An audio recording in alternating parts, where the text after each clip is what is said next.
এখন বিভিন্ন উপজেলা এবং ইউনিয়ন থেকে আসা দলগুলো মূলত এখানে অংশ নিচ্ছে। তরুণরা এক ভাগে, তরুণীরা আরেক ভাগে বিভক্ত হয়েছে।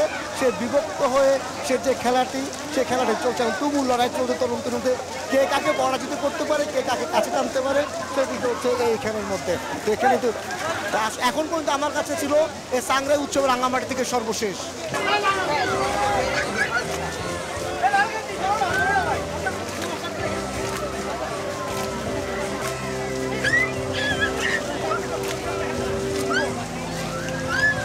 একটা প্যাকেট